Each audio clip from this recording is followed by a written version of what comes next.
es un tanto de ese ejercicio constante de encontrar lo que realmente te va a hacer que todos los días te levantes, tengo que ir a la facultad, ¿no? Voy a ver a Edgar otra vez, o voy a ir a la facultad, ¿no? Y hace una diferencia gigantesca.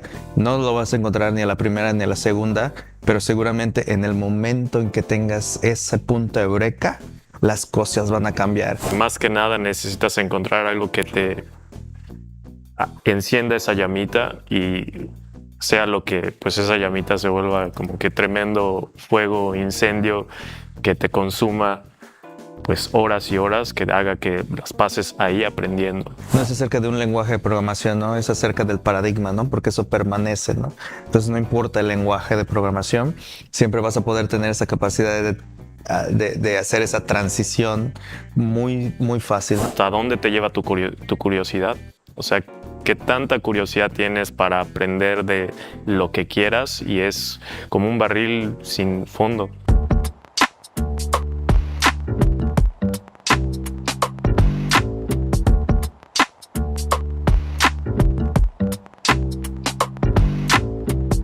¿Qué onda, compitas? Bienvenidos y bienvenidas a el último episodio de Chambiología temporada yucateca. Todo inicio tiene su fin, pero qué buen cierre estamos teniendo porque, como pueden ver, estamos en un lugar diferente al que siempre hacemos la grabación de estos episodios aquí en Mérida.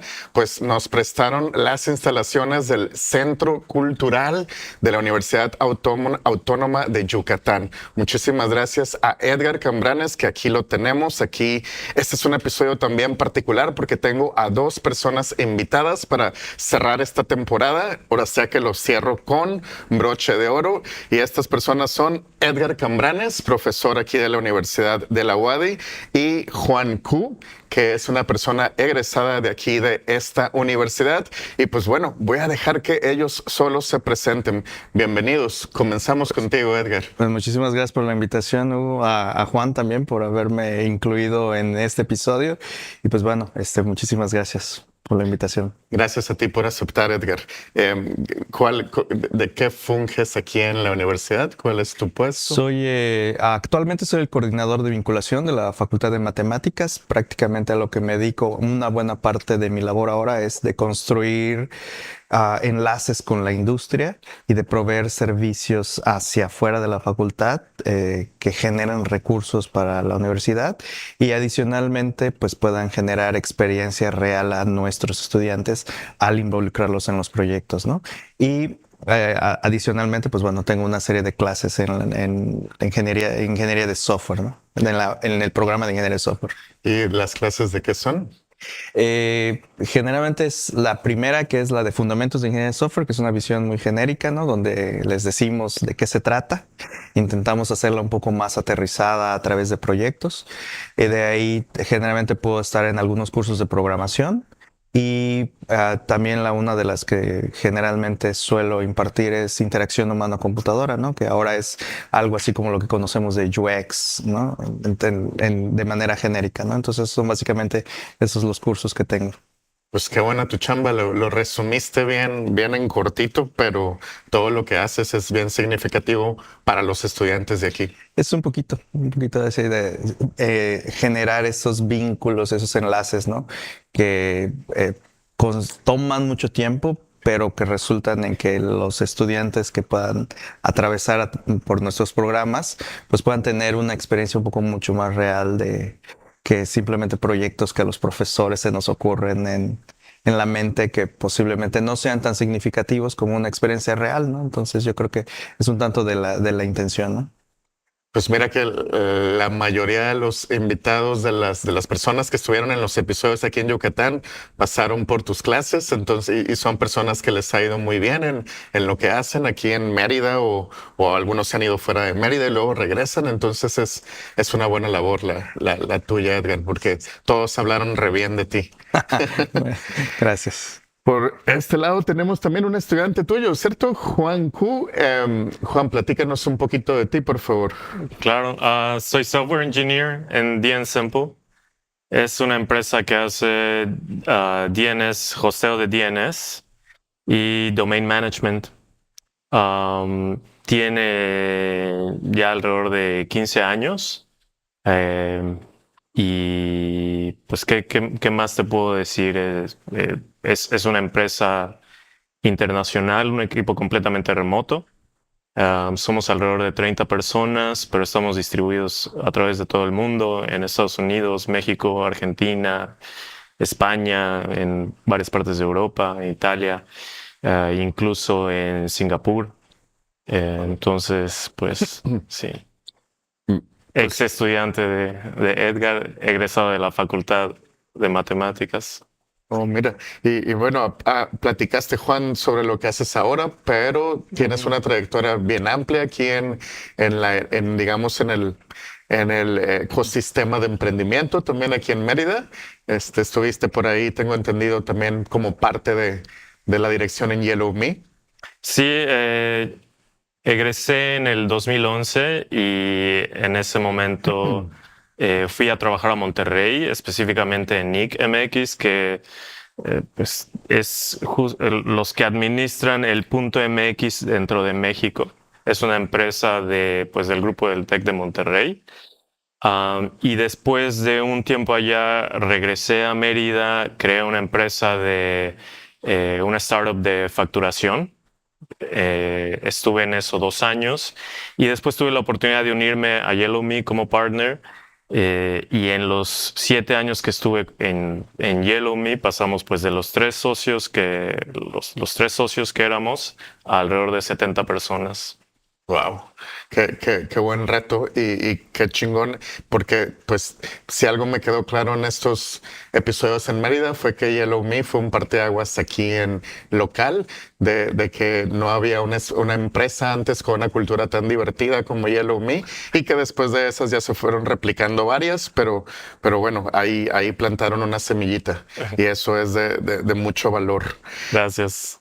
Juan, pues Juan y Edgar, vamos a comenzar hablando aquí de donde estamos, de la UADY, que qué gran lugar y qué edificio tan histórico. La neta, yo me siento bien honrado de que me hayan permitido cerrar esta temporada de Mérida aquí, pero platíquenme y platiquen a la gente que está escuchando este episodio un poco sobre la UADY. ¿Cuántos años tiene esta universidad en Mérida y cómo a partir de qué año aproximadamente se abrió la ingeniería en sistemas o la licenciatura en matemáticas, ¿puede ser? Sí, bueno, la universidad tiene un poco más de 100 años, recién acaba de ser el aniversario. Y en el caso de la Facultad de Matemáticas, empieza como escuela de matemáticas, pero bueno, tiene alrededor de 65 años, ¿no? Los programas, y empieza con los programas de matemáticas. Estamos en la Facultad de Matemáticas. Los programas de computación están, por alguna razón que se decidió, que no me la sé, pero están en la Facultad de Matemáticas. Y después de ahí vienen los programas de Ciencias de la Computación, que es el que generalmente conocemos. Y a partir de 2004 inicia el programa de Ingeniería en Software, que es el primero en el país, y también Ingeniería en Computación, que es más orientado hacia la parte de hardware, ¿no?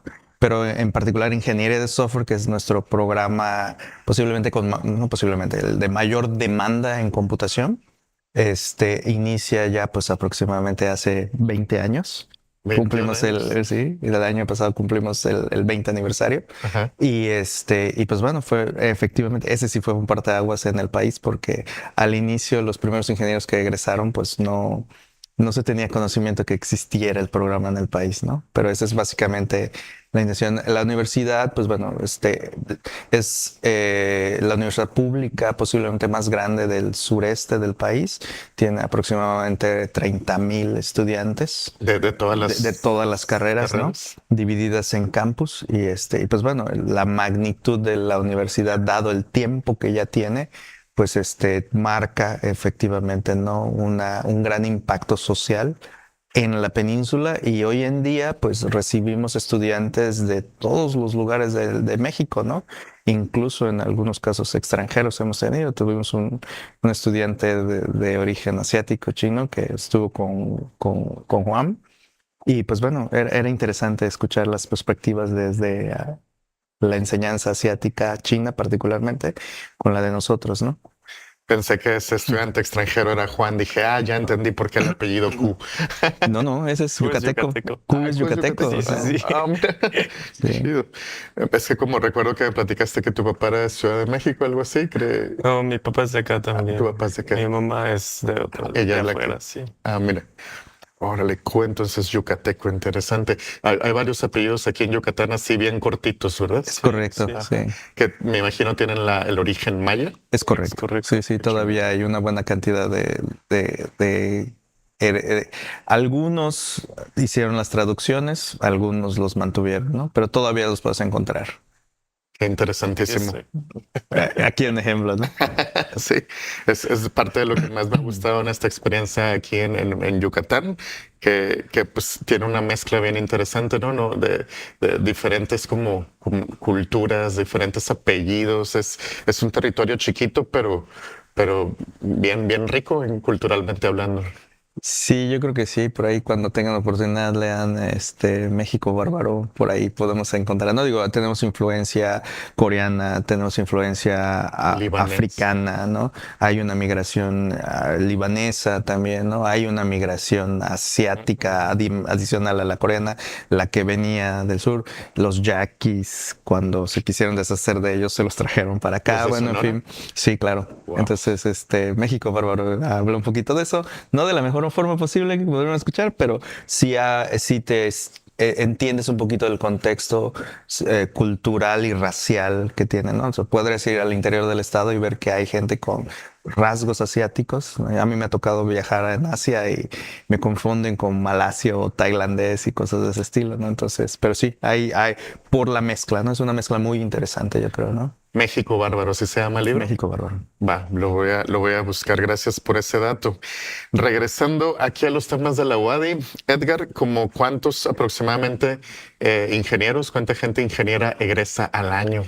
Wow, buena pregunta, ¿no? Bueno, la facultad concentra unas 2 ingenierías y un programa de ciencias de computación, esa es licenciatura, pero estamos en el campus de ciencias exactas e ingenierías y al lado tenemos la facultad de ingeniería que también tiene ingeniería civil, recursos, no recursos normales, perdón, ingeniería física, mecatrónica. Energías renovables, no me sé todas, ¿no? Ahí ya me perdiste. Y en ingeniería química, pues bueno, hay ingeniería en alimentos, biotecnología, en fin, ¿no? Particularmente del caso de la facultad, donde tengo un poquito más fresca la numeralia, toda la facultad en particular, además de los 3 programas de computación, tiene un programa en matemáticas, en actuaría, ¿no? Que también son los nuevos rockstars, son los matemáticos aplicados. Y enseñanza de las matemáticas, ¿no? Que son los dos, matemáticas y enseñanza de las matemáticas son los 2 primeros programas. Tenemos un aproximado de entre 1,500 estudiantes, de los cuales porcentualmente, más de la mitad, o si no es que las 2/3 partes, pertenecen a los programas de computación de la facultad. Y de ahí, porcentualmente también, el egreso es alrededor de entre el 30 al 40%. Sin embargo, no es estrictamente, no es estrictamente significativo porque hay experiencias interesantes de que no es acerca de en cuánto tiempo terminan, sino que empiezan a tener ciertas experiencias laborales y eso hace que se extienda un poquito más su tiempo de egreso. Entonces, la numeralia no es estrictamente exacta, ¿no? Pero es aproximada en porcentaje, es bajo, ¿no? Como en muchos lugares, quisiéramos que sea más alto, pero bueno, es aproximadamente un 30-40%, ¿no? Pero eso es solo gente que egresa de aquí de la UADY, pero tengo entendido que también en Mérida hay un chorro de universidades, ¿no? Es correcto, ¿no? Yo creo que ya hay una oferta muy interesante. Digo, de manera tradicional también está el Tecnológico de México en Mérida. Está la Universidad Politécnica. Nosotros también tenemos un campus en una ciudad en el oriente que se llama Tizimín, donde también tenemos el programa de ingeniería de software. Y luego es un campus muchísimo más pequeño, donde tenemos aproximadamente unos 100 estudiantes, donde también tenemos ingenieros de software, ¿no? Ellos particularmente se van al área de la Riviera porque les gusta la playa y la buena arena. Pero ya también algunos de ellos empiezan a tener experiencias en trabajos globales, ¿no? Ok. Y justo hablando de temas globales, Edgar, ¿cómo está? ¿Cuáles ahora sí los programas que ofrece en específico la UADY o los programas con los que tiene relación la UADY con otras universidades del país o probablemente universidades fuera del país? Ese muchas veces es un plus, ¿no? Que ofrece una universidad en particular a sus estudiantes. En este caso, ¿cuáles son los de la UADY? Bueno, la universidad tiene su propio esquema de movilidad estudiantil, ¿no? Entonces, año con año genera convenios con universidades dentro y fuera de México, ¿no? Y hay una convocatoria a nivel universidad de los estudiantes que quieran ah, aplicar a esta convocatoria, ¿no? Donde reciben una serie de apoyos para que puedan trasladarse, para que puedan inscribirse con la cuota que pagan en la universidad y que puedan cursar precisamente algunas asignaturas, ¿no?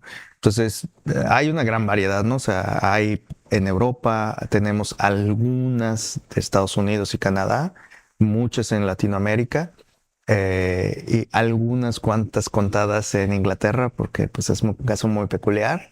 Y definitivamente pues tenemos convenios con muchos lugares de universidades del país, ¿no? Yo creo que ahí ya depende de cada estudiante qué tipo de experiencia quiera realizar, pero hay posibilidades, ¿no? Esas son las académicas, ¿no? Y eventualmente en los últimos años hemos generado algunas otras experiencias que ya tienen que ver estrictamente con la industria, ¿no? O de internships. Particularmente tenemos un programa con con Texas A&M, donde los chicos desde el primer año pueden hacer una experiencia de trabajo en conjunto con estudiantes en Texas. Precisamente inicia este año el lunes, aquí en el Centro Cultural tenemos la inauguración. Trabajan chicos de Yucatán y Texas, ellos están aquí 2 semanas y en agosto van una semana los de Yucatán. Y eventualmente la intención es que esto se pueda extender a que hagan internships también en Texas A&M, ¿no? Y en algunos otros casos hemos iniciado colaboraciones con la industria para que puedan hacer también internships en la industria. Yellow Me en particular es un programa que empezamos en el programa de ingeniería de software hace muchísimos años, de unos internships para que desde el primer año los chicos pudieran tener contacto con la industria. Entonces, por ahí hemos estado tratando de mantener ese tipo de programas. Después de la pandemia, pues ya muchas cosas son remotas, pero bueno, vamos tratando de equilibrar que podamos tener remotos, pero también podamos, en la medida de lo posible, podamos tener programas presenciales, ¿no? Entonces, hay una variedad, particularmente, mayoritariamente académica, pero ya también tenemos programas en la industria. Falta otra vez una empresa como Yellow Me. Es correcto, ¿no? Tenemos que animar a los ex socios a que hagan la segunda parte. Sí.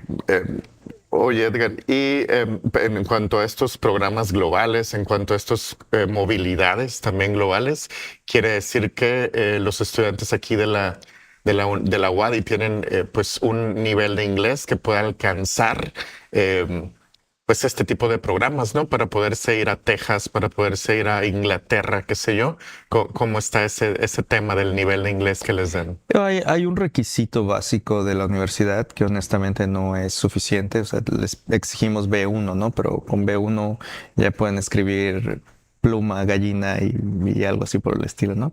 Pero creo que ha sido muy interesante que en esta interacción con la industria, la que hemos alcanzado, sobre todo en la global, digo, hay otras experiencias que estudiantes han alcanzado, ¿no? Hay en particular, hay otro que tenemos contacto con Uber, por ejemplo, ¿no? Donde ya tenemos una buena presencia de alumnos de la facultad en un programa específicamente se llama Career Prep, donde reciben estudiantes desde los primeros años, ¿no? Con la intención de que hagan internships, ¿no? Entonces ya tenemos 3 generaciones de estudiantes que van a Uber, entonces los chicos regresan, promueven el programa y eso hace como algunas otras experiencias, como la de Texas también, oye, yo me fui una semana y entonces hace que de manera orgánica se permee esta necesidad entre los estudiantes de que estén conscientes de que si quieren una experiencia global, definitivamente tienen que tener un nivel de inglés lo suficientemente bueno para que pasen el proceso de la entrevista. Y es otro de los ejercicios que también hemos hecho en algunas ocasiones. Invitamos a compañías americanas particularmente que tienen algún branch en Mérida y hacemos ejercicios de entrevistas técnicas y de primer contacto con la gente de RH, pero las hacemos en inglés. Entonces, con la intención de que vayan teniendo esas experiencias y que no sea su primera experiencia en una entrevista real y metan la pata, ¿no? O que a lo mejor lo van a hacer, pero no importa, ¿no? Que aprendan de esa experiencia, pero sobre todo que les den feedback, ¿no? Que eso nunca ocurre en la industria generalmente, ¿no? Y que con base en eso, pues ellos vayan entendiendo, a ver, mira, esta es la expectativa, esto debiste haber contestado, esto me hubiera gustado escuchar, y eso es serie de actividades adicionales, ¿no?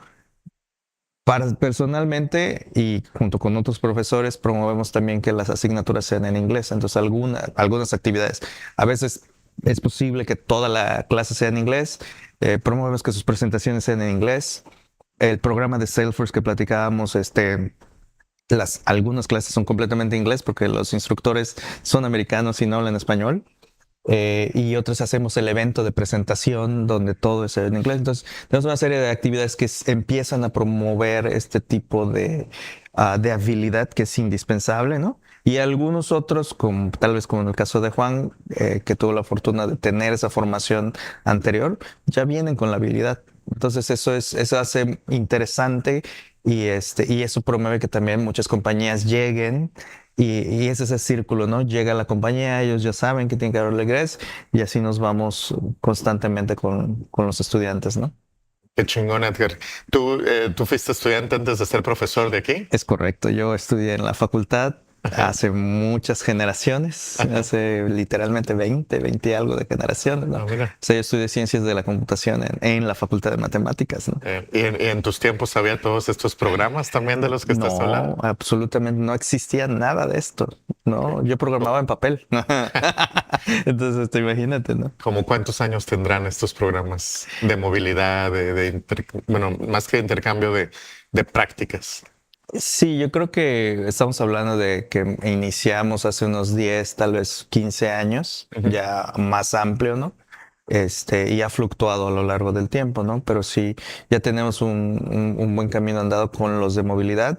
El mismo gobierno del estado también promueve otras movilidades internacionales, y eso también abre un abanico adicional al que te ofrece también la universidad, ¿no? Más la presencia de compañías extranjeras que ya tenemos en Mérida en particular, ¿no? Entonces también eso abre también la perspectiva para los estudiantes. Y más las que no tienen presencia física en Mérida, pero que contratan a yucatecos home office y que están en otros estados u otros países. Es correcto. Recuerdo que en algunos compañeros de Juan desde esa época ya empezaban a hablar de trabajos remotos y eso ya hablaba de que necesitaban la habilidad. Entonces digo, haces una combinación bastante interesante, ¿no? Entre lo que podemos empujar desde la academia y entre la influencia que ha traído el hecho de que venga la industria a Yucatán, particularmente a Mérida, y que genere también esa influencia, ¿no? Porque, de nuevo, tu entrevista va a ser en inglés y a pesar de que trabajes en México, pues tu cliente posiblemente se comunique contigo en inglés, ¿no? Entonces eso ya empieza a permear de manera clara entre la mayoría de los estudiantes. Entonces ya es una expectativa, ¿no? Algo así como que es parte de los útiles escolares que debes traer, ¿no? Entonces ya empieza a ser muchísimo más claro para la mayoría de ellos. Oye, Juan, aquí que no nos dé pena, aquí estamos jóvenes, aunque está de espíritu, ¿verdad? En tu caso, hace cuántos años, que egresaste aquí a la universidad y cómo fue tu experiencia siendo estudiante aquí en la UADY? Egresé en el 2011, entonces pues ya tengo 14 años De haber de egresado. haber egresado. Jovenazo. Sí, ya fue bastantes ayeres. De la facultad, la verdad ahorita que estaba diciendo Edgar que yo soy tercera generación de ingeniería de software, estoy bastante sorprendido. Creo que si en ese momento me hubiera dado cuenta de eso, tal igual y me hacía dudarlo, pero pues en mi experiencia estuvo bastante bien para haber tenido 3 años y sobre todo porque conozco a las primeras generaciones y también están bastante bien formados. Entonces, creo que habla de un muy buen trabajo. Pues tú sabrás, ¿no? Que a veces cuando hacemos el primer intento no sale como queremos, pero sí, conociendo a las primeras generaciones están bastante bien formados. Y pues, ¿qué te puedo decir de la experiencia? Pues no he tenido otra experiencia en otras universidades, pero lo que he hablado con otros amigos, pues no tenemos nada que envidiar y de hecho tenemos bastante que presumir. Entonces, bastante orgulloso en ese aspecto. ¿Cuáles fueron para ti, Juan, como las bases que aprendiste en tu carrera, en tu ingeniería, que te llevaron a ser el programador que eres al día de hoy? Las bases, Bases técnicas. yo creo que, pues yo te diría que el plan de estudios está pues bastante bien formado. Sí, o sea, no nos saltamos ningún paso. O sea, tiene una buena combinación de matemáticas, y creo que esto te lo han dicho, tiene una buena combinación de matemáticas, que es pensamiento lógico, pensamiento racional, junto con programación. Eso es clave. Y en cuanto a programación, tampoco te estás saltando las bases. Aprendes mucho eh, pues ahora sí vemos desde ensamblador, ¿sí? A lenguajes, pues no quiero utilizar antiguos, pero de los primeros lenguajes como C, o lenguajes que llevan bastante tiempo, como también Java, que te permiten, pues, se ha vuelto muy famoso lenguajes que te permiten hacer mucho con menos, ¿no? Más rápido, lo cual está perfecto en el día a día, en el trabajo. Pero cuando estás aprendiendo es importante saber por qué funcionan las cosas así, saber por qué pues una computadora necesita de estas características o de estas funcionalidades para procesar lo que le estás pidiendo. Entonces creo que eso es algo que hace bastante bien la facultad. Y creo que pues no solo, o sea, sino los tres socios de Yellow Me éramos egresados de la Facultad de Matemáticas, pero no solo nos basábamos en eso para contratar, y no creo que haya sido coincidencia que gran parte de las personas que contratamos en su momento venían de ahí. Era muy fácil encontrar talento y posicionarlo en los distintos proyectos que existían. Ok. Ahora que mencionas C, Juan, me trae buenos recuerdos.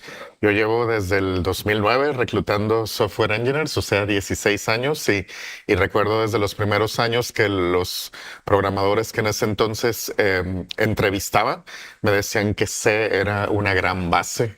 Sí, porque en ese entonces ya estaba de moda Ruby y Rails y algunos programadores más oldies que de Ruby, pues, ¿no? Me decían que se les facilitaba Ruby porque ya tenían la base de C.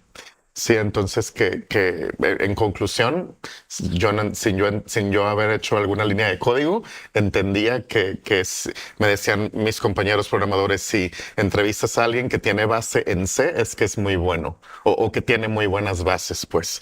En tu caso, Edgar, que también fuiste estudiante antes de ser profesor aquí, ¿cuáles fueron tus bases de la programación? Bueno, también me tocó, decía Dijkstra, ¿no? C con sangre entra, ¿no? Entonces, sí, me tocó en C. O sea, yo empecé con C y después usamos Pascal. Usamos Pascal, llegamos a utilizar Fortran, usamos COBOL, que quisiera empezar, ya vi las ofertas de COBOL, entonces dije, bueno, no estaría de mal darle una desempolvada, ¿no? Y sí, también me tocó ensamblador o así, pero muy teórico incluso, ¿no? Porque eso de hablar lenguaje máquina todavía tampoco se me da, ¿no? Entonces, pero esa era la base, ¿no? Sin embargo, yo creo que ahorita que estaba platicando Juan, esa parte es que creo que algo que es muy interesante de la facultad, uno es esta característica de esta formación matemática, que está muy por encima de lo que exige la media en ciertos estándares nacionales o internacionales, que hace que, lo platicábamos anteriormente, ¿no? O sea, es como llevar al gimnasio, el cerebro al gimnasio todos los días, ¿no? Entonces hay una creación de abstracción de muy alto nivel en la gente que pasa a través de la facultad y en general a través de la universidad, ¿no? Porque se reconoce también eso en los otros programas de ingenierías, ¿no? Pero por otro lado también si bien nos enseñaban lenguajes de programación, había también un enfoque, y creo que ha permanecido esa parte, acerca de enseñar acerca del paradigma, más que de un lenguaje de programación. Y eso todavía sigue siendo un conocimiento universal. Entonces, efectivamente, C tiene una característica muy peculiar. Hoy en día es mucho más complicado enseñar en C, porque la frustración de un estudiante de ahora, ¿no? Es de que tiene que escribir 10 líneas de código para que le diga hola mundo, ¿no? Y no es tan visual, ¿no? Entonces, ¿por qué en la línea de comandos, ¿no? Pero finalmente el esquema o la intención siempre ha sido es acerca del paradigma, ¿no? Estructurado, orientado a objetos, ahora funcional, aspectos, en fin, ¿no? Y yo creo que eso ha sido fundamental también para que pueda marcar una diferencia y que no sea estrictamente sobre la parte de programación, sino sobre la parte de conceptos que pueden ser permanentes a lo largo del tiempo, ¿no? A diferencia de un lenguaje de programación que, pues sí, enseñas C, pero pregúntale a Juan cuántas veces ha programado en C en su vida. Curiosamente ahora trabajo en Rails. En día siempre usan Rails, sí. Usamos Rails.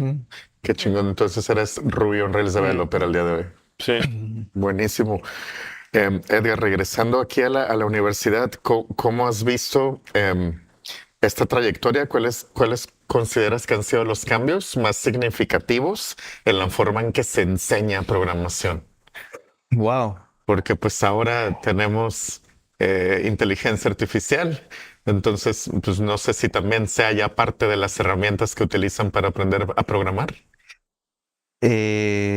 Déjame organizar la forma de contestar esa pregunta porque Claro. no quiero herir susceptibilidades.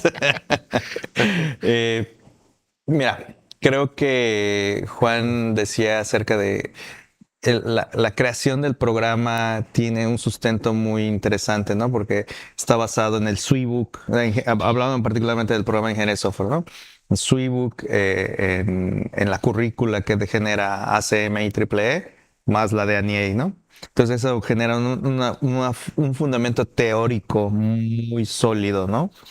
Y creo que muchos de los profesores que están en la facultad tienen unas bases teóricas muy sólidas, ¿no? Y eso hace que pues bueno, sea importante, ¿no? Eso hace que también muchos de nuestros profesores sean tradicionales, por decirlo de alguna manera educada, pero no les resta valor al tipo de enseñanza y a la experiencia que también tienen, ¿no? Posiblemente no hacia afuera. Entonces, regresando a tu pregunta, ¿no? Poniendo esto en contexto, tenemos profesores de muchos tipos, ¿no? Hay profesores que les gusta ir despacio, les gusta ir pasito a pasito, ¿no? Hay profesores que ya están conscientes del uso de la IA y saben que eso va a ocurrir y no lo podemos detener. Entonces ya están incorporando IA para ciertas actividades, ¿no? Yo en particular, pues ya es de uso cotidiano. Yo les pido a los chicos que abran y que abran las diferentes y hacemos cosas desde cosas teóricas hasta cosas prácticas. Y que vean y que me digan, oye, eso que te devolvió, ¿te sirve, no te sirve? ¿Sabes? ¿Es verdad, no es verdad? O sea, porque también es importante que empiecen a entender las limitaciones que tiene la IA, ¿no? Y que no es una panacea para resolver todo, ¿no? Entonces yo creo que estamos en este proceso gradual, ¿no? De una planta docente con una formación sólida, académica, ¿no? O sea, eso sí creo que es un punto importante en la universidad. Y muchos de ellos son investigadores incluso en el área de IA, ¿no? Entonces, todos ellos saben cómo utilizar de manera positiva IA. Algunos de ellos, pues bueno, han estado incorporando poco a poco. Y sí ha cambiado, definitivamente ha cambiado. Efectivamente, el hecho de que yo haya tenido que usar C en una computadora del centro de cómputo, ¿no? Para que pueda producir, que tenía que grabar en un disquete de 3.5 mi programa, ¿no? ¿No? A como lo usamos hoy en día, donde particularmente hablando de fundamentos de ingeniería de software, ¿no? La expectativa de un chico que llega a ingeniería de software es que tenga una primera experiencia de que cómo vamos a desarrollar un producto, ¿no? No lo van a programar, incluso no necesito que lo programen. Entonces, dime qué debe hacer el producto. Entonces, los introducimos a requisitos, ¿no? Ya no es ni siquiera programación. Ok, dime qué va a hacer, ¿no? O lo funcional y lo no funcional. Ok, ya tienes tu lista de Santa Claus. Vamos a diseñarlo, ¿no? Vamos a hacer mock-ups. Ay, ¿con qué lo vamos a hacer? Con Figma. No les enseño ni una sola gota de Figma, lo aprendan por su cuenta. Ok, y vamos a hacer pequeñas pruebas de usabilidad, ¿no? Entonces, haz un flujo en Figma. De nuevo, no les enseño absolutamente nada, ¿no? Entonces, seguramente ellos, a través de medios menos aburridos que el profesor, aprenden ese tipo de cosas que sería muy aburrido enseñarlo en clase, ¿no? Y que producen cosas buenísimas, ¿no? Entonces, sí ha cambiado la forma, porque ha cambiado la forma tanto de cómo estamos enseñando. Ahora les pido a los chicos incluso que desde el primer semestre, les digo, olvídense de Google Drive. O sea, tienen que estar en un repositorio. ¿Y qué es eso? Ah, pues tienes que aprender GitHub, por ejemplo, al menos, ¿no? Y tienes que tener tu repo. Y el equipo tiene que trabajar, ¿no? Entonces ya no es proyecto Superman, no es yo voy al centro de cómputo con mi disquete y mi floppy que si se lo comió el perro, se mojó, lo que sea, ¿no? O sea, ahora la nube es la que se la come el perro, ¿no? Entonces, y eso ha evolucionado, ¿no? Entonces ahora el hecho de que ya ni siquiera estamos hablando estrictamente de programación, sino que qué es lo que tienes que hacer para construir un producto, ¿no? Y cómo te pones de acuerdo para trabajar en equipo, ¿no? Entonces ese tipo de habilidades yo creo que es las que se han introducido y creo que es muy afortunado, no es que no sea relevante, pero le hemos dado el espacio a otros elementos de ingeniería y en el entendido de que en algún momento vas a llegar a programar esto, ¿no? Y que tienes que tener una buena herramienta de programación, es, pero no es todo lo que vas a hacer, ¿no? Entonces yo creo que esa es una perspectiva muy interesante que ha cambiado con el tiempo. Juan mismo, por ejemplo, cuando estudió, ellos me ayudaron a construir un programa para poder visualizar diagramas de flujo de manera visual y que con eso enseñé en algún momento en la carrera, ¿no? Entonces, digo, las nuevas generaciones han impulsado a que generes cambios, ¿no? Entonces, eso soy muy afortunado. Yo creo que eso soy muy afortunado, ¿no? Cambios en cuanto a las herramientas que utilizan. Es correcto, ¿no? Sí, digo, o sea, con Juan nunca hablamos de que tuvieran un repositorio, ¿no? Ajá. O sea, hoy en día para estudiantes de primer semestre es un requisito, ¿no? Y que, a ver, apréndete Git y GitHub, ¿no? Entonces, ok, úsalo de manera trivializada ahora, tal vez no con las mejores prácticas, pero empiezas a entender que es importante un repositorio, es importante que yo tenga un proceso, ¿no? Entonces estamos hablando de elementos que no eran tradicionales en la educación, ¿no? A como yo le enseñé a Juan, a como yo aprendí, ¿no? Claro. Entonces yo aprendí algoritmos en papel, ¿no? Entonces, sí hemos cambiado un tanto, ¿no? Porque pues en el tiempo que tú estudiaste, tus profesores enseñaban así. Es correcto. Es correcto. Digo, algunos profesores todavía no diré cuáles, pero todavía piensan que es una buena estrategia. ¿Y Yo por creo qué? que también, yo creo que es bueno, ¿no? O sea, nada más que balancearlo, porque obviamente la expectativa de un chico que nace con una tableta hoy en día Pues se le hace muy lejano que, ay, hola mundo en línea de comandos. Pero ya lo mismo que ha cambiado también, ya la variedad de lenguajes ya no es, haz en el lenguaje que quieras, no me interesa. No es el importante. Lo importante para mí es que adquieras lógica computacional, ¿no? Que si fue en C, qué chido. Que si lo hiciste en Python, súper, ¿no? Que decidiste hacer algo en Go o lo que sea porque tienes esa habilidad o tienes esa proactividad, adelante, ¿no? O sea, al final no es que si me lo mostraste en un dispositivo móvil o en la línea de comandos o en algo visual, ¿no? Es cuál fue tu lógica. Generaste lo que estábamos esperando y ya tienen mayor posibilidad y no estamos restringidos a una sola herramienta, ¿no? claro. Juan, en tu caso, ya hace un rato que egresamos, ya quedamos en eso, pero estoy seguro que sigues aprendiendo cosas, ¿no? Porque me queda claro que es parte de un programador el mantenerse actualizado. Y me imagino que los nuevos temas, los nuevos cursos que aprendes, pues son en línea, ¿verdad? A diferencia de cuando venías a clases. Entonces, ¿cuál es para ti esa comparación que harías, esas ventajas y desventajas que hay entre ser estudiante e ir a aprender a un aula con un profesor en vivo a aprender por tu cuenta? Mm, yo creo que es como una democratización de pues, herramientas que te permiten, lo cual es excelente. O sea, ya no, o sea, te abre un abanico de oportunidades a personas que, pues, por ejemplo, en su momento podían no acceder a la facultad de matemáticas qué hacías, qué opciones tenías en ese momento. Y ahora, pues, las opciones son ilimitadas, ¿no? Digo, mientras tengas acceso a esas herramientas, tanto puede ser como el Internet, que pues cuando yo estudié ya existía, pero de nuevo no es lo que es hoy en día. ¿Qué otra puede ser? El equipo de cómputo también ya existía. Edgar nos platicó pues cuando, pues qué tan común era acceder a una laptop en su momento como estudiante. También la mía no era lo más común, ¿no? Y ahora pues ya tienes pues otro abanico de oportunidades o incluso ahora los celulares de gama alta, ¿no? Que un celular de gama alta pues te abre de nuevo un sinfín de oportunidades para programar una app y empezar a liberarla. Ahora, ¿qué dices? O la pregunta es, regresando a la pregunta de la educación, pues las oportunidades son bastantes, ¿no? O sea, ya no necesitas limitarte a un horario, ya no necesitas limitarte a un plan de estudios, sino que ahora sí es hasta dónde te lleva tu curiosidad. O sea, qué tanta curiosidad tienes para aprender de lo que quieras y es como un barril sin fondo.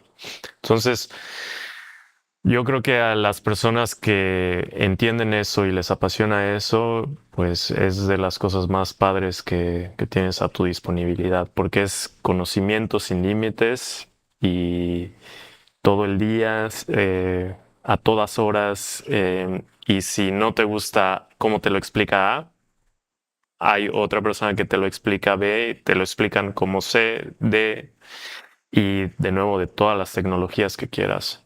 Entonces, sí se ha vuelto muy, pues en mi día a día, el no sé algo, pues fíjate que estamos viendo esta transición. Antes era el Google It, Ahora, después fue como el Stack Overflow It, ujú, y ahora es como pues pregúntale a ChatGPT It, sí. de cómo se hace esto, cómo funciona esto, que pues es una herramienta muy, muy interesante. Sí. Sí, con definitivo, por algo Google también sacó su Gemini, ¿no? Sí. ¿Qué onda, compitas? Esta temporada en Mérida es también patrocinada por la empresa Ciudades. Si tú o alguien que conoces tiene la necesidad de crear un producto digital desde cero o ya tienen el producto pero quieren incrementar sus operaciones en la nube, contáctame al correo chambiología@ciudades.studio para ponerte en contacto con este equipo llamado Ciudades, quien te hará una propuesta de diseño y ejecución de soluciones de arquitectura de software, infraestructura y cloud para empresas como la tuya. Diste un gran mensaje, Juan, con el que me quedo, que es la curiosidad, ¿verdad? Eso es clave para aprender, que la gente la tengamos. Reflexión sobre el pasado y el futuro contigo, Edgar. ¿Qué habilidades o conocimientos consideras todavía fundamentales para que un programador para que una persona programadora en sus inicios, a pesar de todo lo que tenemos al día de hoy, ChatGPT, inteligencia artificial, cuál consideras todavía que debería ser una habilidad clave? Yo creo que es importante identificar esos conocimientos que permanecen a lo largo del tiempo, ¿no? Como hablábamos acerca, ¿no?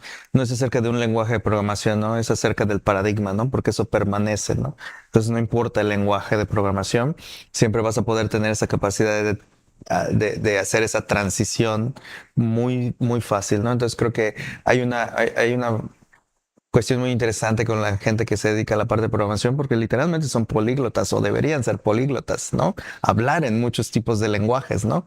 Pero tener esa base fundamental de que hablamos desde el punto de vista de ingeniería, ¿no? Cuando estamos hablando de paradigmas, cuando estamos hablando de arquitecturas, cuando estamos hablando de calidad, cuando estamos hablando de requisitos, cuando estamos hablando de administración de proyectos, ¿no? Eso son conocimientos que son permanentes y que simplemente dentro de tu ámbito de trabajo, programador, ingeniero, pues tienes esa habilidad para adaptarte, ¿no? Entonces, esa es una, ¿no? Y yo creo que cuando iniciamos con el programa teníamos un enfoque mucho acerca de los conocimientos con los que salían los ingenieros, ¿no? Sobre todo los técnicos, ¿no? Y algo muy interesante que ha pasado en los últimos años es hablar de los soft skills, donde efectivamente, como decía Juan, ¿no? Es mucho más democratizado ahora el conocimiento técnico. Es mucho más fácil aprender un lenguaje de programación sin tener que ir estrictamente a una educación escolarizada formal, pero la universidad creo que todavía sigue siendo válida y útil en generar esos soft skills, porque si bien es cierto que yo puedo tomar un curso en la plataforma de tu preferencia para aprender alguna arquitectura, algún framework, algún lenguaje de programación que es el que me está requiriendo mi entrevista de trabajo, eventualmente también me van a preguntar, oye, ¿cómo trabajas en equipo, no? O cómo lideras equipo, o cómo administras un equipo, ¿no? Y eso difícilmente lo puedes adquirir a través de un curso, ¿no? O sea, no hay un curso que tú termines en X, Y, Z y diga, ya estás listo para ser líder de proyecto, ¿no? O sea, aunque tengas una certificación de estas que existen, ¿no? Porque eso te lo da la experiencia, porque te da la convivencia y, en fin, esa parte de interacción humana que ocurre en la universidad. Entonces yo creo que se le ha prestado en los últimos años bastante atención a eso. Nosotros en la universidad le hemos prestado bastante atención y eso va a ser algo importante, yo creo, para hacia adelante, ¿no? Para hacia adelante, sí. Hablando de soft skills, justo, pues en los tiempos, Juan, en las que tenías tu compañía, Yellow Me, pues era antes de pandemia. Entonces, tengo entendido que fue una época en la que aquí en Mérida había muchos eventos, la gente hacía comunidad, pues, en persona. Y pues ahora con la pandemia ha bajado ese tema de la cercanía, pues, ¿no? De poderse compartir conocimiento, me refiero face to face. En tu caso, ¿cómo ves el actual ecosistema de programadores aquí en Mérida? ¿Qué crees qué crees que haga falta o qué ventaja igual y le ves ahora que la gente también pasamos por una pandemia y estamos aprendiendo quizás más, pero capaz menos interacción, pero eso tiene sus ventajas y desventajas. Sí, cuando platicábamos de esto, te decía que yo en su momento igual me alienizaba un poquito de la comunidad y tal vez, digo, tiene sentido después de una pandemia en la cual nos empezamos a acostumbrar a un poco lo ermitaño, ¿no? Am, pero tal vez es una fase que pues nos estamos de nuevo quitando poquito a poquito en lo que post pandemia volvemos a normalizar esas interacciones, ¿no? Yo creo que ¿qué es lo que tiene que pasar? En su momento fueron iniciativas muy lideradas por tanto emprendimiento, eventos de emprendimiento, ¿sí? Y como pues la iniciativa privada, es decir, a empresas. En su momento, empresas como Yellow Me llevaban varios de estos eventos y pues igual eventos de emprendurismo fomentaban este tipo de culturas. Um, entonces, en mi creencia que para volver a prender un poquito esa llama, sí tendrían que venir de la mano estas dos, para que regresemos a lo que había antes, que habían varios eventos. Sin embargo, también te puedo decir que hace dos semanas tuve el placer de asistir a una organizada por Palace Resorts, en la que trajeron a gente pues, de otros países a hablar sobre producto. Y pues tal vez mi visión está un poco sesgada en mi propio, al volverse un poco ermitaño, ¿no? Tal vez estos eventos sí están sucediendo, solo es cuestión de que salgamos a dar la vuelta. Sí. Sí era un evento en el que habían bastantes personas y de bastante calidad. Entonces, tal vez pues sí requiere un poquito de avivar esa llama, pero también ya se está sacudiendo naturalmente y es cuestión de tiempo a que vuelva con la naturalidad que había antes, ¿no? Claro. Y sí, también AWS, esta comunidad hace su evento Ah, mensual, ¿verdad? Sí, me he enterado, bueno, ya que fui a ese evento, no conocí porque ya lo conozco, un buen amigo mío que me platicó que ha estado yendo a eventos de AWS, ¿no? Entonces tal vez es eso, un poquito de que sí está sucediendo, pero está todavía bajo el agua y necesitamos volver a, pues nosotros como gente de la industria, volvernos a unir para que pues la gente siga conociendo, ¿no? Darlo a conocer de uno a uno, de persona a persona. Claro. En el caso interno en la universidad, Edgar, ¿existe el día de hoy una comunidad de estudiantes en programación que organicen algún evento, algún curso, qué sé yo? Sí, bueno, tuvimos la experiencia empezamos con Yellow, ¿no? Digo que por eso siempre ha habido muchas coincidencias con Javi, con Juan, ¿no? Iniciamos una comunidad hace muchos años que se llamaba Workshop y donde yo encontré chicos con talento desde los primeros semestres. Llegué con Javi, con Juan, le digo, oye, encontré estos chicos que son súper buenos, ¿no? ¿Qué hacemos con ellos? Ay, los traemos en el verano, sí, bla, bla, bla. Y eso inició una comunidad dentro de la facultad antes de pandemia, ¿no? Entonces, pero fue muy buena, ¿no? Porque empezamos con una experimentación de, oye, te los dejo aquí, ponlos a hacer algo que no, aunque se rompa, nadie se los cobre. Y los chicos regresaron transformados y ellos propios generaron su comunidad porque cuando regresaron de Yellow, dicen, no, es que tenemos que saber esto. Y ellos mismos empezaron a generar pequeñas charlas, cursos cortos, ¿no? Para capacitarse y empezamos a generar entonces una expectativa de que, oye, ahí viene el internship y prepárate porque te vamos a entrevistar. Y antes de pandemia teníamos alrededor de 15 compañías que nos aceptaban estudiantes de la facultad desde el primer año. Eso era buenísimo, ¿no? Porque eso implicaba que a lo mejor podían tener 2 rondas de internship antes de ir a la tarde y ya después llegar al turno de la tarde que tienes libre en la mañana donde puedes encontrar algo de medio tiempo, pero en condiciones muy diferentes, ¿no? Pandemia hizo que las cosas cambien, las comunidades cambiaron, pero ahora ya tenemos otras comunidades, ¿no? Por ejemplo, hay chicos que por alguna razón están muy interesados en ciberseguridad. Entonces hay un club de ciberseguridad en la facultad. Ha sido muy afortunado que tenemos chicos que se volvieron a interesar de nuevo en programación competitiva. Y ahorita tenemos una especie de club de programación competitiva dentro de la facultad. Incluso este es el primer año que un equipo de la universidad clasifica al mundial de ICPC. Entonces, van a ir a Azerbaiyán, espero pronto. Y es muy interesante porque es el primer equipo. Digo, siempre logramos clasificar a los nacionales y a los regionales, ¿no? Y ahorita lograron clasificar por primera vez. Entonces ya hay una comunidad alrededor de esto que me parece súper interesante. Literalmente cuando llegó Oracle, que es patrocinador del evento, se reclutó a todos los chavos, ¿no? O sea, estábamos hablando que queríamos abrir, les quería un exalumno, quería hacerles el referral para Oracle. Dijo, ya no necesité, o sea, ya vino Oracle, ya se los llevó, ¿no? Entonces, y digo, eso es muy bueno, ¿no?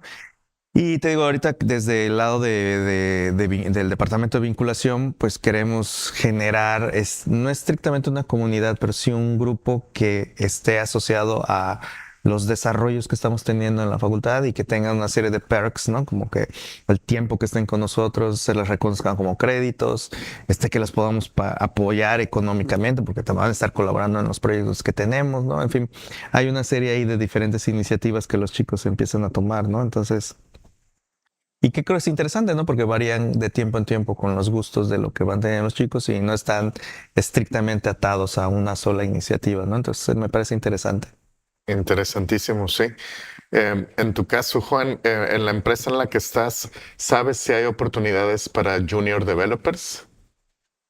Bueno, hoy en día no, de hecho están buscando un manager para un equipo de plataforma, entonces no es como tal un junior. Como juniors. Sí. ¿O hay juniors que los capaciten para que suban su nivel de su seniority? Sí tenemos gente de distintos seniority, sí. O sea, tenemos, pues, creo que tengo el orgullo de decir que no, aunque sean juniors, no se comportan como juniors. Entonces hay gente pues de buen nivel incluso en niveles entrantes, ¿no? Dentro de la empresa. Y de ahí, pues para arriba, pues sí encuentras ahora sí de todo, gente con mucha experiencia. Entonces, creo que, pues lo que decía Edgar, ¿no? O sea, oportunidades, pues sí hay, pero de nuevo requieren de perfiles que a pesar de que sea su primera o segunda experiencia de trabajo, tengan cierto nivel de seniority ya con ellos. Que de nuevo, no todo es técnico, también requieres de soft skills.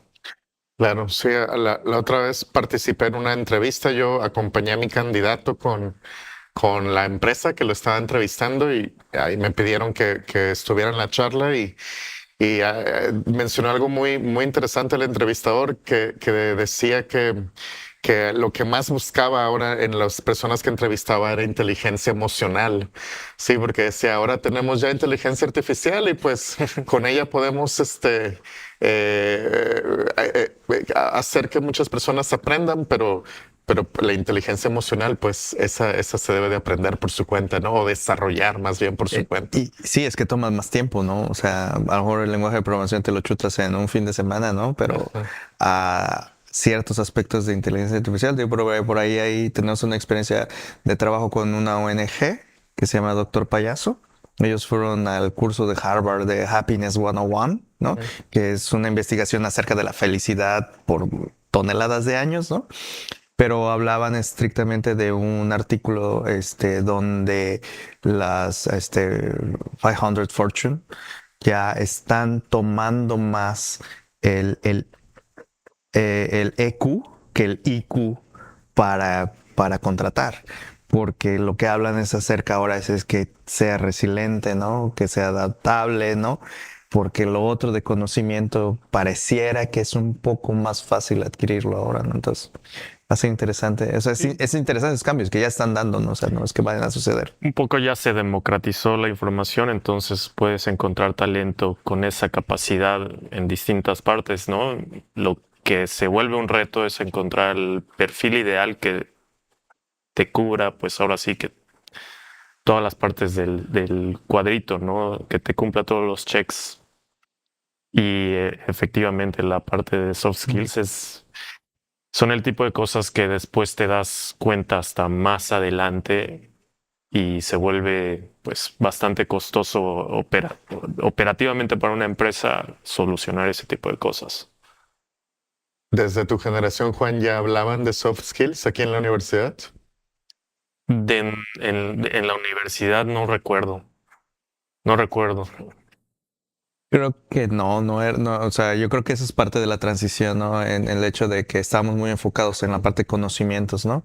Y sí había un llamado de la industria, y sabes que son buenísimos tus chavos, ¿sabes? Pero los pongo a hablar con el cliente y nomás no se puede, o sea, no hay manera. Y yo creo que fue ya entre la recurrencia, tenemos un programa, el de Salesforce dentro de la facultad, donde le damos más atención a los soft skills. La persona que nos ayuda, Rafa Hernández, pues es un manager, un nivel de manager muy alto en Deloitte. Y él cuando entrevista gente hace esa referencia. Yo empiezo por soft skills porque no me interesa tener un talento técnico que no sabe trabajar en un equipo. No me sirve. No hay manera. Sí. Entonces es interesante cómo ha evolucionado esto acerca de que o sea, ahora es tu primer contacto con la compañía es capital humano, community builder o como sea que le llame cada compañía. Y si pasas eso, entonces sí pasas a las técnicas, pero no al revés.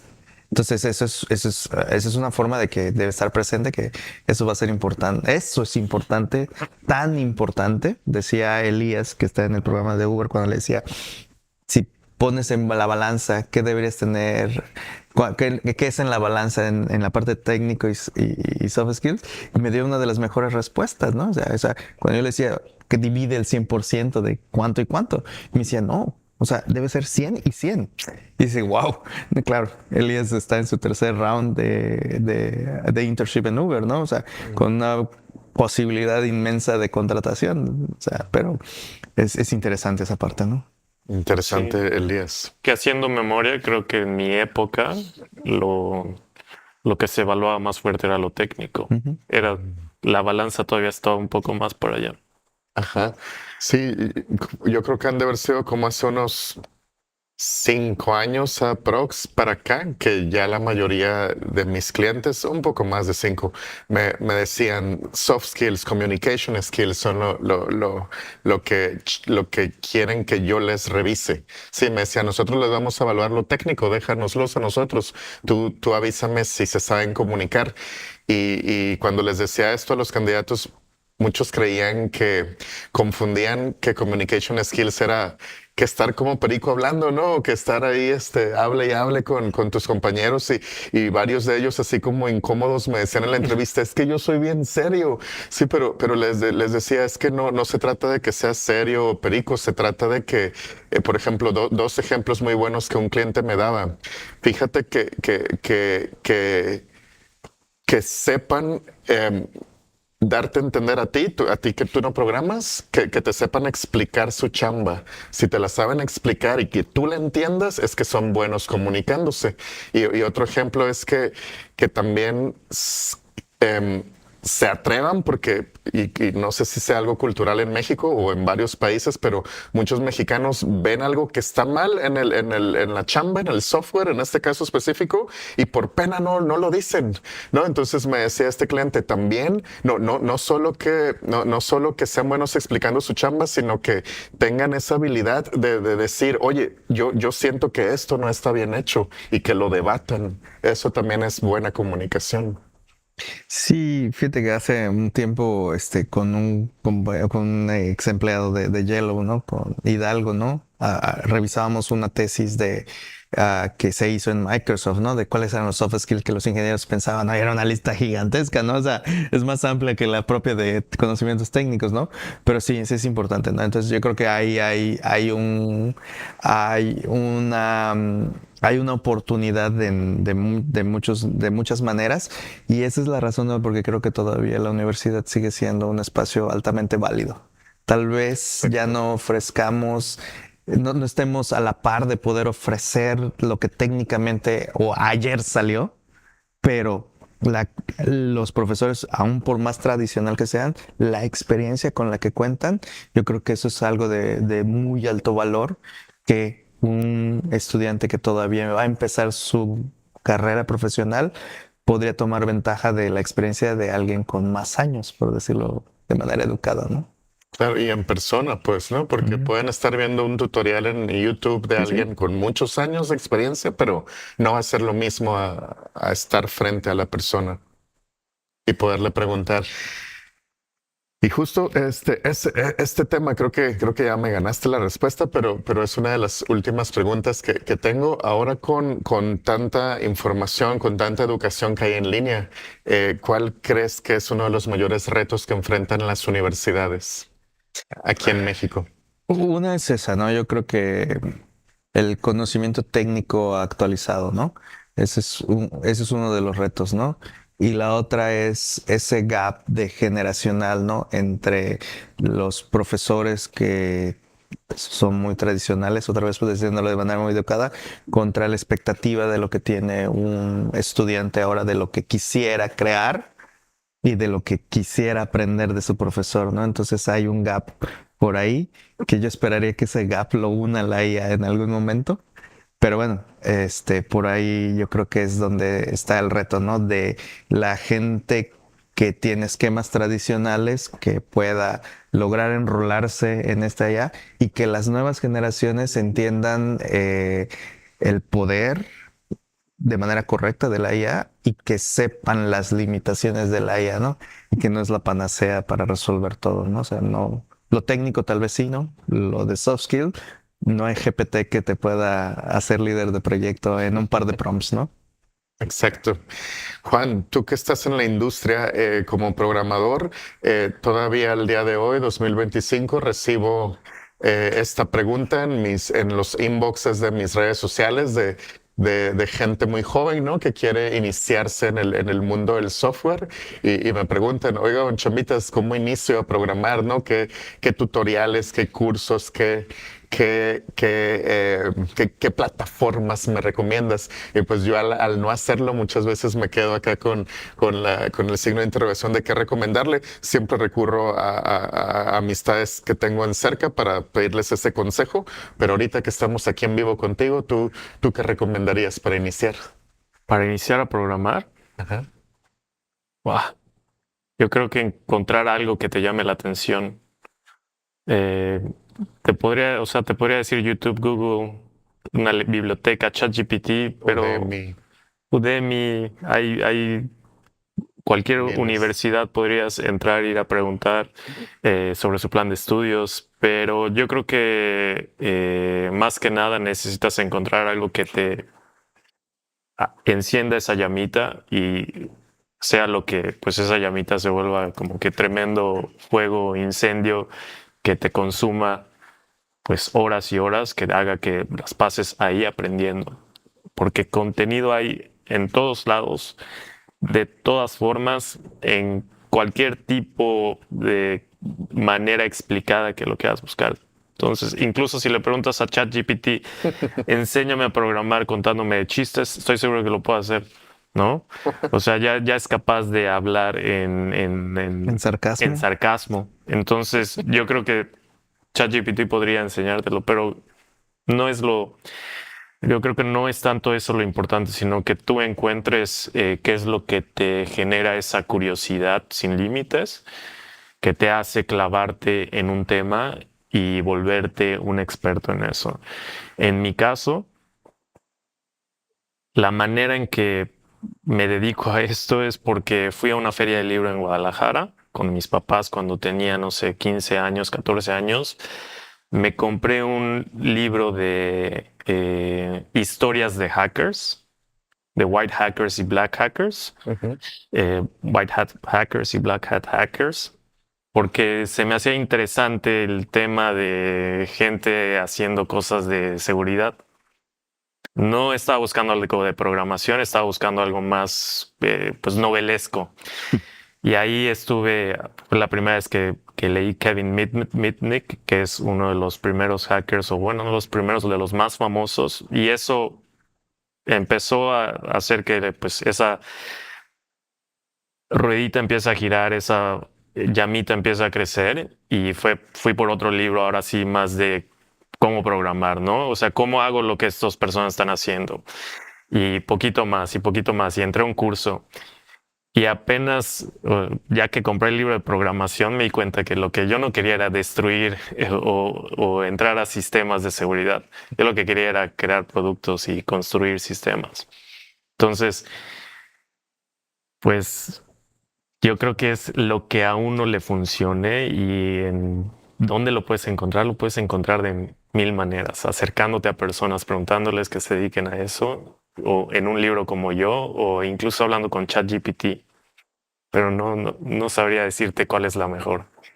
Qué buen punto y qué gran ventaja tienen las nuevas generaciones, sí, porque tú tuviste que ir a una feria de un libro para encontrarte con un libro que te interesaba, pero como lo dices, al día de hoy, alguien que tenga la ventaja de tener computadora en su casa, en Google puede poner algún tema de su interés, de ciencia, y Ujú. de ahí se pueden rolar hasta encontrar cuál es el significado de eso que le gusta, ¿no? Sí, ¿cuál es?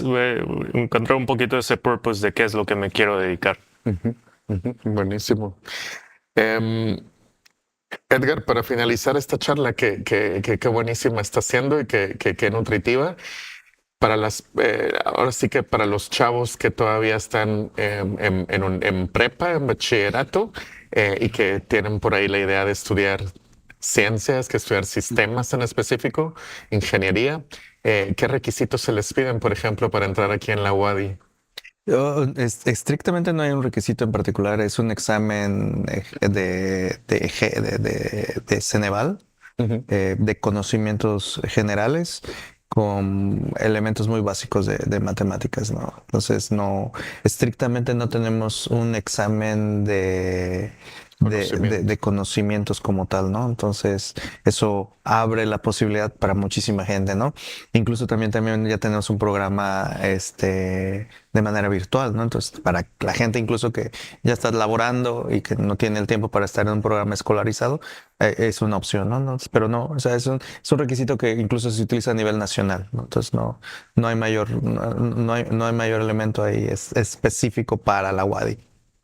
Pero me imagino de coincidir que las personas que más éxito tienen en entrar aquí, de las que entran, de las que egresan del bachillerato, son las de las que vienen con una área técnica ya en matemáticas, qué sé yo. Es posible, ¿no? O sea, el examen tiene 4 elementos, tiene racionamiento lógico, español, no tienen sus nombres muy específicos, inglés y cultura general. Y para el campus se agregaron unos módulos de matemáticas, pues son matemáticas muy básicas, ¿no? Que son un indicador muy básico, ¿no? Pero te digo, o sea, honestamente la parte más sencilla es entrar. ¿No? La complicada es Salir. mantenerse. Es correcto, es correcto. Mantener la motivación durante todo, pues, de decir esto es lo que me quiero dedicar. Sí. Y a lo que me quiero dedicar le tienes que dedicar esfuerzo y tiempo, tener esa disciplina. Sí, no, yo creo que algo que es muy interesante, hemos discutido acerca de esa parte de pasión, ¿no? Sin que suene a ejercicio o libro de autoayuda, pero sí es interesantísimo, ¿no? Ken Robinson hablaba mucho de eso, es un educador, que fue muy influyente, pero hablaba de encontrar la pasión, ¿no? Y yo le decía, él habla de muchas inteligencias que existen, ¿no? Entonces, es un tanto de ese ejercicio constante de encontrar lo que realmente te va a hacer que todos los días te levantes, tengo que ir a la facultad, ¿no? Voy a ver a Edgar otra vez, o voy a ir a la facultad, ¿no? Y hace una diferencia gigantesca. No lo vas a encontrar ni a la primera ni a la segunda, pero seguramente en el momento en que tengas ese punto de eureka, las cosas van a cambiar y te van a permitir construir una compañía como Juan o como Javi, generar un ingeniero de software como Luis Burgos, ¿no? Generar gente tan talentosa como Grisel, por ejemplo, ¿no? Entonces, toda esta serie de casos de éxito que creo que la gran distinción que hay en ellos es que encontraron, identificaron realmente su pasión en este mundo tan grande de computación y supieron explotarlo, ¿no? Y eso es lo que hace la distinción para que sea algo orgánico y no sea algo que tengas que ir a un trabajo que te va a matar lentamente, sino todo lo contrario, ¿no? Y entonces yo creo que de esos casos tenemos en la facultad, ¿no? Juan, Javi, todos son ellos ejemplos. Las nuevas generaciones, todos estos chicos de Uber, todos estos chicos que están yendo a ICPC, los que ya están trabajando desde quinto semestre, en fin, ¿no? Hay esa parte que es muy interesante y que es altamente relevante para que tu progresión profesional, pues sea lo más exitosa posible, ¿no? Claro. Y bueno, para cerrar esta charla, hay un punto también que no quisiera cerrarla sin tocar, que al día de hoy, pues se puso tan de moda esta chamba de trabajar desde casa, sí, que creo que muchas personas, y no creo, lo he vivido, me consta, quieren ser programadoras para trabajar desde casa, sí, para tener esta chamba remota, que la hagas desde casa, que te paguen muy probablemente en dólares si hables inglés y que vivas en México y gastes en pesos. Es como el sueño de muchas personas. Creo yo que por eso se crearon tantos bootcamps y por eso tanta gente switchó, ¿no? de su área o de su profesión a la programación, pero sin querer queriendo, creo yo que se le va perdiendo también el alma, ¿no? Del por qué estudias programación. Sí, porque recuerdo mis primeras entrevistas que les decía yo, les preguntaba, ¿por qué estudiaste programación? Y pues era algo bien geek, ¿no? Que todos coincidían en este tema de crear cosas, de querer hacer un videojuego y la respuesta ha cambiado mucho al 2025 cuando la hago. Ahora ya es muchas veces pues por tener una chamba remota que ganen bien. Entonces, eso hace que, según yo, que pierda un poco el sentido. Esta pregunta es abierta para los dos. ¿Cuál ustedes es el consejo que le darían a las personas que quieran dedicarse a la programación en el futuro? En el presente cercano ya. Bueno, yo trataría de hacer una síntesis de lo que platicamos, ¿no? Uno es tener bases sólidas, ¿no? Que las puedes conseguir ahora en muchos lados, ¿no? Lo otro es idealmente descubrir si esta es tu pasión, porque posiblemente puedas ejecutar el trabajo, pero ser muy miserable en el camino, ¿no? Y yo creo que, personalmente creo que eso va a hacer que eventualmente seas mal profesional, ¿no? Entonces las cosas no van a funcionar. Pero tal vez uno adicional que creo que es interesante y que intenta reconstruir ese tejido que teníamos antes, que era el de comunidad, ¿no? Creo que es interesante que podamos, independientemente de nuestro formato de trabajo, volver a construir comunidad y ser parte de una comunidad, tener esa proactividad, porque creo que las pandemias nos dejó esos sentidos hiper individualistas, ¿no? Donde empezamos a trabajar en silos y yo creo que el hecho de estar en comunidad hace que puedas ser mucho más productivo, que te des cuenta, oye, lo que hace él, yo lo quisiera hacer. Es un abanico tan amplio a veces que no tenemos la visión completa cuando estamos en casa, ¿no? No es como estos caballitos de Calesa de aquí de Mérida, ¿no? O sea, no alcanzamos a ver todo el panorama y yo creo que una lección importante que me deja de lo que teníamos antes de pandemia, de lo que pudimos lograr con compañías como Yellow, es el, el hecho de tener una comunidad, de pertenecer a esa comunidad y que contribuyas a esa comunidad, ¿no? Independientemente de tu formato, yo creo que es algo muy interesante y que deberíamos retomar todos, ¿no? En todos los aspectos profesionales, ¿no? En la academia, en la industria, desde el punto de vista de un programador o ingeniero, una compañía, ¿no? Qué gran mensaje a la comunidad. Muchas gracias, Edgar. En tu caso, Juan. Creo que si ya tienes ese entendimiento de que este es algo que te apasiona y lo disfrutas, pues creo que hay poco que te puedo decir, ¿no? O sea, más que, de nuevo, acércate a más peers para que te vayan guiando, ¿no? Pero si ya estás en el camino que quieres estar, adelante. Del otro caso, las personas que tal vez se están encontrando aquí por necesidad, creo que es más que válido, ¿no?